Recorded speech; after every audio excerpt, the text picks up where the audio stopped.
Hello बच्चों, कैसे हैं आप सभी। स्वागत है आपका मेरे यूट्यूब चैनल में।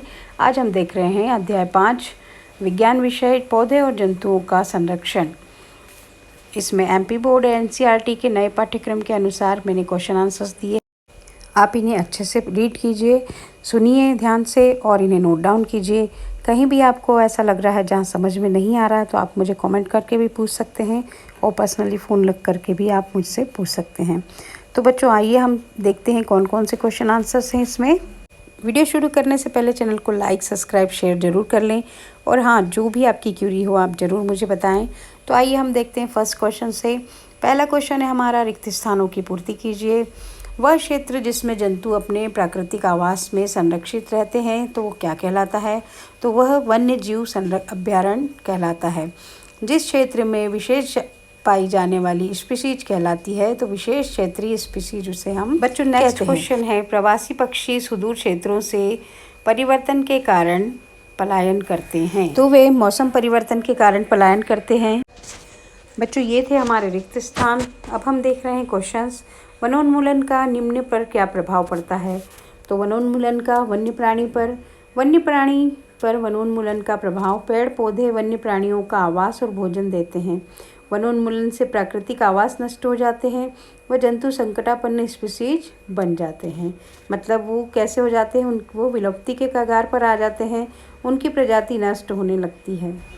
वनोन्मूलन से पर्यावरण पर क्या प्रभाव पड़ेगा? तो वनोन्मूलन का प्रभाव पर्यावरण पर इस प्रकार रहेगा।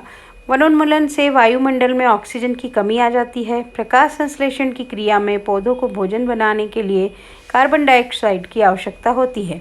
कम वृक्षों का अर्थ है कार्बन डाइऑक्साइड के उपयोग में कमी आना, जिससे वायुमंडल में इसकी मात्रा बढ़ जाती है।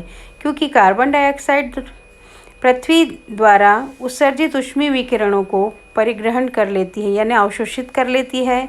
अतः इसकी मात्रा में वृद्धि के परिणाम स्वरूप वैश्विक उष्णन होता है। पृथ्वी के ताप में वृद्धि होगी, जल चक्र का संतुलन बिगड़ता है और वर्षा की मात्रा में भी कमी आ जाती है, जिसके कारण सूखा पड़ता है। तो वनोन्मूलन से हमें बहुत सारे नुकसान होते हैं। गांव, ग्रामीण क्षेत्र। गांव पर वनोन्मूलन का प्रभाव। अधिकतर खेती ग्रामीण क्षेत्र में होती है।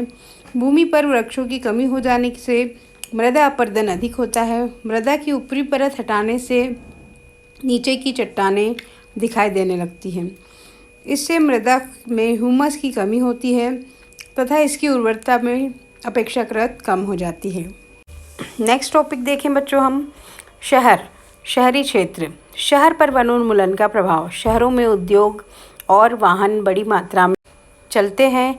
वनोन्मूलन से पर्यावरण दूषित हो जाता है और शहरों में रहने वाले लोग अस्वस्थ होने लगते हैं। बच्चों, जो हम देखते हैं शहर में पॉल्यूशन बढ़ जाता है। आइए नेक्स्ट टॉपिक देखते हैं, पृथ्वी पर वनोन्मूलन का प्रभाव। पृथ्वी पर वृक्षों की कमी होने से मृदा अपरदन होता है। इससे मृदा में ह्यूमस कम हो जाता है। धीरे धीरे उर्वरक भूमि मरुस्थल में परिवर्तित हो जाती है। वनोन्मूलन से मृदा की जल धारण क्षमता भी कम हो जाती है। भूमि की ऊपरी सतह जल के नीचे की ओर अंतःस्रावण पर भी विपरीत प्रभाव पड़ता है, जिसके परिणाम स्वरूप बाढ़ आती है। मृदा के अन्य गुण जैसे पोषक तत्व गठन आदि भी वनोन्मूलन के कारण प्रभावित होते हैं। यानी जो मिट्टी की पानी सोखने की क्षमता होती है उसमें कमी आ जाती है और वनोन्मूलन के कारण मृदा के जो गुण हैं, मिट्टी के जो गुण हैं वो भी कम हो जाते हैं। क्योंकि पेड़ पौधे जब ज़मीन पर लगे होते हैं तो वो एक दूसरे से कुछ चीज़ें आदान प्रदान करते रहते हैं। इस तरह से वनोन्मूलन का प्रभाव पृथ्वी पर पड़ता है। आइए नेक्स्ट टॉपिक देखते हैं, अगली पीढ़ी पर वनोन्मूलन का प्रभाव। वनोन्मूलन से दुर्लभ वनस्पति और जंतु प्रजातियां नष्ट हो जाती हैं, जिन्हें अगली पीढ़ी चित्रों में ही देख सकती है। अगली पीढ़ी अनेक संसाधनों की कमी से भी जूझती है। अतः हमें पेड़ पौधे अधिक से अधिक लगाना है और जंगलों को पुनः स्थापित करना है, ताकि हमारे आने वाली जो पीढ़ी है वो पेड़ पौधों को समझ सके, पहचान सके। नहीं तो वो चीज़ उनके लिए एकदम अजीब हो जाएगी। बच्चों, बढ़ते हैं अगले की ओर। प्रश्न नंबर 4, क्या होगा यदि हम वृक्षों की कटाई करते रहें यदि हम वृक्षों की कटाई करते रहेंगे तो उस क्षेत्र में वर्षा कम होगी, बाढ़ भी अधिक आएगी और उस क्षेत्र का भूमिगत जल स्तर नीचे चला जाएगा। वायु की आर्द्रता घटेगी, प्रदूषण बढ़ेगा, वन्य प्राणी तथा वन्य पेड़ पौधे नष्ट हो जाएंगे, ग्लोबल वार्मिंग बढ़ेगी व अंततः जीवन असंभव हो जाएगा। अतः हमें वृक्षों की कटाई पर रोक लगानी चाहिए और नए वृक्षों को भी लगाते रहना चाहिए, जिससे हरियाली बनी रहे और हमारी पृथ्वी का संतुलन भी बना रहे। बच्चों, नेक्स्ट टॉपिक है किसी जंतु का आवास बाधित हो। जब किसी भी जंतु का आवास मतलब उसके रहने की जगह बाधित होती है तो होगा ये कि जंतु अपनी सुरक्षा नहीं कर पाएगा तथा इससे जीवमंडल भी प्रभावित होगा तथा वह स्पीसीज संकटापन्न प्रजाति में आ जाएगी। मतलब उनकी जो शेल्टर है या उनका घर है उसे ही हम छीन लेंगे तो वो कहाँ पर पनपेंगे, कहाँ पर उनकी बढ़ोतरी होगी और एक समय ऐसा आएगा कि वो जो जितनी भी स्पीसीज थी वो सारी कैसी हो जाएंगी, संकटापन्न स्पीसीज हो जाएंगी। मतलब उनका पृथ्वी पर कोई अस्तित्व नहीं रहेगा। मिट्टी की ऊपरी सतह पर अनावृत हो जाए। यदि मिट्टी की ऊपरी परत अनावृत हो जाए तो नीचे की कठोर चट्टानें दिखाई देने लगती हैं।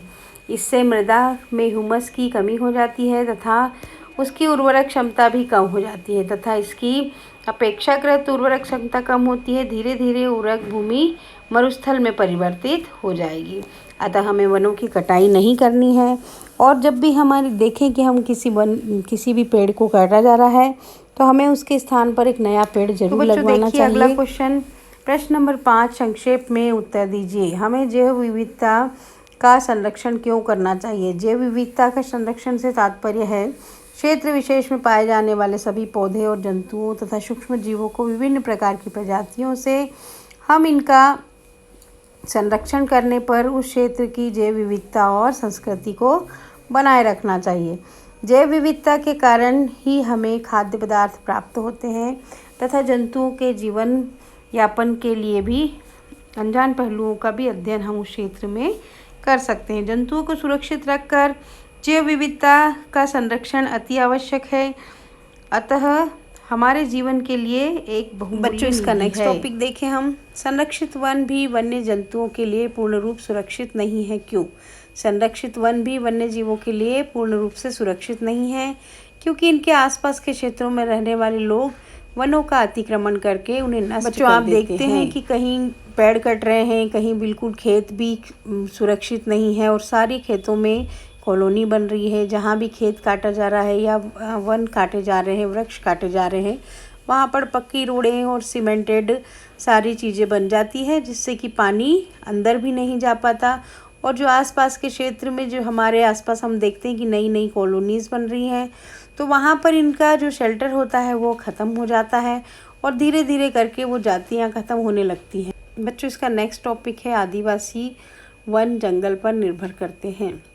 यह सत्य है कि कुछ आदिवासी वन पर निर्भर करते हैं। सतपुड़ा राष्ट्रीय उद्यान की चट्टानों में अनेक कलाकृतियाँ और आदि मानव के जनजीवन यापन के बारे में पता चलता है। तो बच्चों, ये हमारे जंगल पर जो निर्भर आदिवासी लोग हैं ये जंगल की ही सारी चीज़ें खाते हैं और उन्हीं में अपना जीवन यापन। आइए बच्चों, हम नेक्स्ट टॉपिक देखते हैं। चट्टानों पर कुछ कलाकृतियाँ जैसे लड़ते हुए लोग, जानवर का शिकार, नृत्य और वाद्य यंत्रों को बजाते हुए दर्शाया गया है। कुछ आदिवासी आज भी जंगलों में रहते हैं, जंगल उपजों का संग्रह करते हैं, शिकार कर अपना पेट भरते हैं तथा पेड़ों की छाल और जंतुओं की खाल से बने वस्त्र भी पहनते हैं। बच्चों, आपने आदिवासी लोगों को देखा होगा, वो काफ़ी अपने ज़मीन से जुड़े हुए रहते हैं। उन्हें सारी नेचुरल चीज़ें ही वो सारी काम में लेते हैं। अपना घर भी वो बहुत ही मिट्टी और पत्तों से या पेड़ की डालियों से बनाते हैं और लकड़ी का और मिट्टी का घर भी उनका बहुत ही अच्छा रहता है और पूरा नेचुरल घर रहता है उनका। इस तरह से आदिवासी अपना जीवन यापन करते हैं। बच्चों, इसका नेक्स्ट टॉपिक हम देखते हैं कि वनोन्मूलन के कारक और उनके प्रभाव क्या हैं। मतलब वनोन्मूलन का क्या कारण है और उनका प्रभाव क्या क्या होता है। तो वनोन्मूलन के निम्नलिखित कारण हैं। कृषि के लिए भूमि प्राप्त करना, घरों एवं कारखानों का निर्माण करना, फर्नीचर बनाने अथवा लकड़ी का ईंधन के रूप में उपयोग करना, पशुओं के अतिचरण के लिए। उसके बाद प्राकृतिक कारक, दावानल या भीषण सूखा, ये दोनों चीज़ें होती है, मतलब बहुत ज़्यादा पानी आना और सूखा रहना। वनोन्मूलन के निम्नलिखित प्रभाव होते हैं: ऑक्सीजन कार्बन डाइऑक्साइड के अनुपात का असंतुलन, बाढ़ की संभावनाओं का बढ़ जाना, भूस्खलन, जलवायु परिवर्तन, वन में रहने वाले पशु पक्षियों का नष्ट होना, आवास प्रवास, स्थलीय जल में कमी आना, भूमिगत जल की उर्वरता बढ़ना, ये वनोन्मूलन के प्रभाव हैं। अपने स्थानीय क्षेत्र में हरियाली बनाने के लिए आप क्या योगदान देंगे, उसकी सूची तैयार कीजिए। तो अपने स्थानीय क्षेत्र में हरियाली बनाए रखने के लिए हमने निम्नलिखित सहायताओं की योगदान दे सकते हैं: जागरूकता अभियान चलाकर, वन महोत्सव मनाकर, लोगों को नर्सरी से मुफ्त मिलने वाले पौधों के बारे में जानकारी देकर, जन्मदिवस, शादी, कार्यालयों में पौधों को उपहार में देकर,